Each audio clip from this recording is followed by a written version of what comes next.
आइए आज अपन विज्ञान के क्वेश्चनों के सही विकल्पों को हल करके देखते हैं।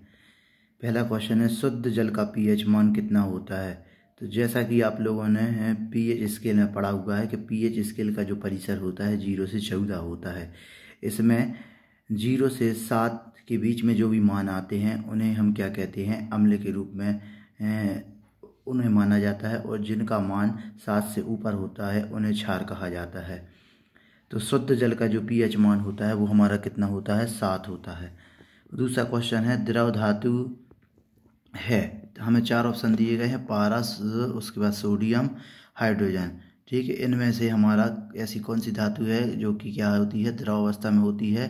तो इसका सही आंसर है पारा। पारा एक इस प्रकार की धातु होती है जो कि किस अवस्था में पाई जाती है, द्रव अवस्था में।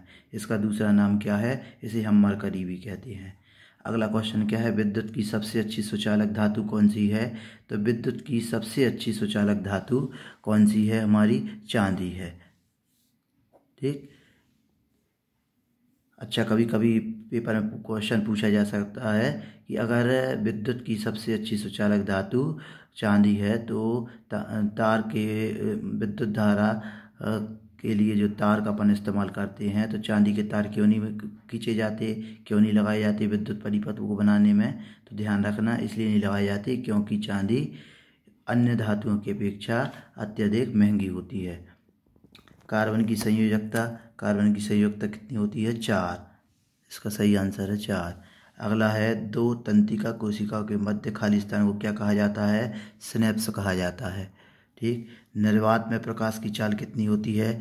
निर्वात में प्रकाश की चाल होती है 3 × 10 के ऊपर 8 की घात मीटर प्रति सेकंड। निर्वात में प्रकाश की चाल कितनी होती है, 3 × 10 के ऊपर 8 की घात मीटर प्रति सेकंड।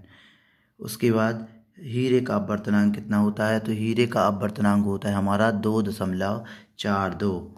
लेंस की क्षमता का मात्रक क्या है। लेंस की क्षमता का मात्रक है डायप्टर। लेंस की क्षमता का मात्रक है हमारा डायप्टर। उसके बाद क्या, श्वेत प्रकाश को इसके अवयवी वर्णों में विभाजन क्या कहलाता है। इसे हम क्या कहते हैं, वर्ण विक्षेपण कहते हैं। वर्ण विक्षेपण की परिभाषा क्या है, वर्ण विक्षेपण किसे कहते हैं, जब श्वेत प्रकाश की किरण किसी प्रिज्म से टकराती है तो प्रिज्म से जब वो गुजरती है तो वह जो श्वेत प्रकाश होता है वो 7 रंगों में विभक्त हो जाता है। इसे क्या कहते हैं, प्रकाश का वर्ण विक्षेपण कहते हैं। सामान्य दृष्टि के वयस्क के लिए सुस्पष्ट दर्शन की अल्पतम दूरी कितनी होती है, 25 सेंटीमीटर है। ये रहा हमारा 25 सेंटीमीटर। मानव नेत्र जिस भाग पर वस्तु का प्रतिबिंब बनाता है उसे क्या कहते हैं, उसे हम दृष्टिपटल या रेटिना कहते हैं। इसके बाद अगला क्वेश्चन है, 2 ओम, 3 ओम और 6 ओम के 3 प्रतिरोधों को श्रेणी क्रम में संयोजित किया जाए तो कुल प्रतिरोध कितना होगा। इन तीनों को हम जोड़ देंगे क्योंकि श्रेणी क्रम में जो कुल प्रतिरोध होता है वो क्या होता है, R = R1 + R2 + R3। तो इन तीनों को जोड़ेंगे तो 6 और 3 9 और 2 कितना आएगा हमारा, 11 ओम आएगा।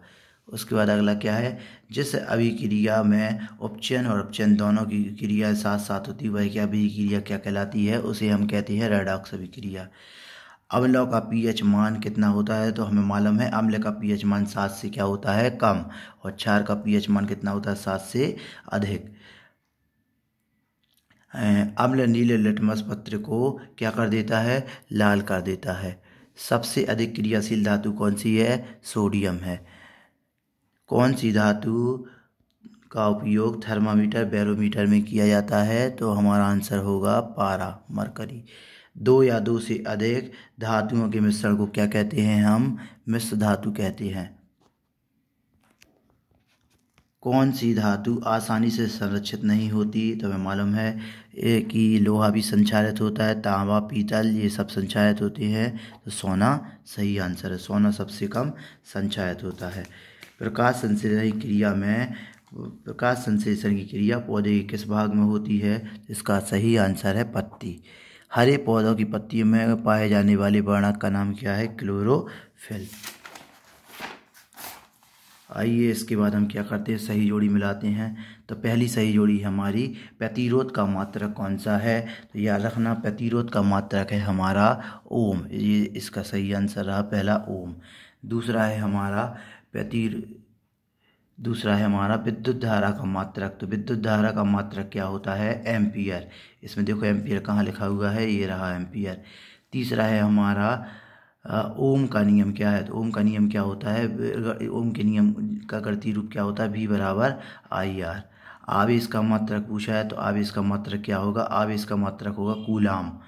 ठीक, उसके बाद विभवांतर का मात्रक पूछा है, तो विभवांतर का मात्रक क्या होगा, वोल्ट, सबसे ऊपर दिया है। विद्युत ऊर्जा का मात्रक, विद्युत ऊर्जा का मात्रक क्या होगा हमारा, विद्युत ऊर्जा का मात्रक हमारा होगा, विभवांतर का मात्रक हमारा होगा क्या, वोल्ट।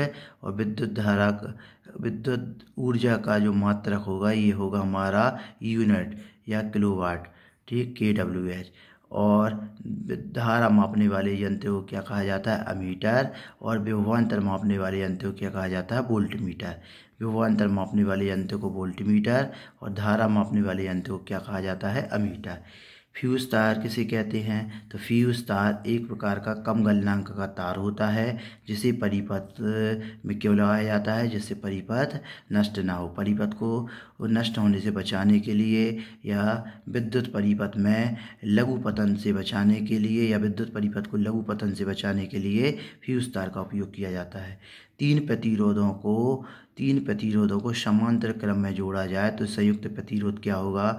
अगर तीन प्रतिरोधों को हम समांतर क्रम में जोड़ रहे हैं तो संयुक्त प्रतिरोध होगा हमारा 1/R बराबर 1/R1 plus 1/R2 plus 1/R3। और यदि हम तीन प्रतिरोधों को श्रेणी क्रम में जोड़ें किसी परिपथ में तो कुल प्रतिरोध होता है R बराबर R1 plus R2 plus R3। तीनों प्रतिरोधों को जोड़ देते हैं। इसके बाद अगला क्वेश्चन है, लेंस या दर्पण सूत्र क्या है। तो हम देखते हैं कि लेंस सूत्र हमारा क्या होता है। लेंस सूत्र है हमारा 1/F बराबर 1/V माइनस 1/U। और दर्पण सूत्र क्या होता है, 1/F बराबर 1/V प्लस 1/U। इस प्लस की जगह माइनस आ जाता है तो ये क्या हो जाता है, लेंस सूत्र हो जाता है। ठीक है, इसके बाद हमारा क्या है, ओम का नियम। तो ओम का नियम क्या होता है, किसी चालक के सिरों पे लगने वाला विभवांतर धारा के समानुपाती होता है, इसे ओम का नियम कहते हैं। आवर्धन क्या है, तो प्रतिबिंब की लंबाई बटे वस्तु की लंबाई के अनुपात को क्या कहते हैं, आवर्धन कहते हैं। लेंस की क्षमता किसे कहते हैं, लेंस की क्षमता क्या है, तो फोकस दूरी के व्युत्क्रम को क्या कहते हैं, लेंस की क्षमता कहते हैं। इसका सूत्र क्या है, P बराबर 1/F। फोकस दूरी वक्रता त्रिज्या की परिभाषा क्या है, तो ध्रुव से फोकस तक की दूरी को फोकस दूरी और ध्रुव से वक्रता केंद्र तक की दूरी को वक्रता त्रिज्या कहा जाता है। कार्य करने की दर को क्या कहते हैं, कार्य करने की दर को शक्ति कहते हैं। किसी चालक में आवेश प्रवाह की दर क्या कहलाती है, विद्युत धारा कहलाती है। संचरण से रोकने को बचाने के दो उपाय, तो इसको हम कई सारे उपाय हैं तो कम से दो उपाय क्या लिख सकते हैं। पहला उपाय हमारा हो जाएगा, विद्युत धारा को संचरण से बचाने के लिए हमें उसके ऊपर क्या करना चाहिए, पेंट का लेपन करना चाहिए या एक धातु के ऊपर दूसरी धातु की परत चढ़ानी चाहिए या उस पर तेल या ग्रीस वगैरह लगाना चाहिए। आयोडीन युक्त नमक खाने की सलाह क्यों दी जाती है, क्योंकि इस आयोडीन युक्त नमक खाने की सलाह इसलिए दी जाती है क्योंकि अगर हम आयोडीन रहित नमक खाते हैं तो उससे हमें घेंगा नामक रोग होने की संभावना होती है। खाने का सूत्र, तो खाने का और कपड़े धोने का जो सूत्र है वो क्या होता है, तो खाने का जो सोडा होता है उसका सूत्र होता है NaHCO3 और कपड़े धोने का सूत्र होता है Na2CO3।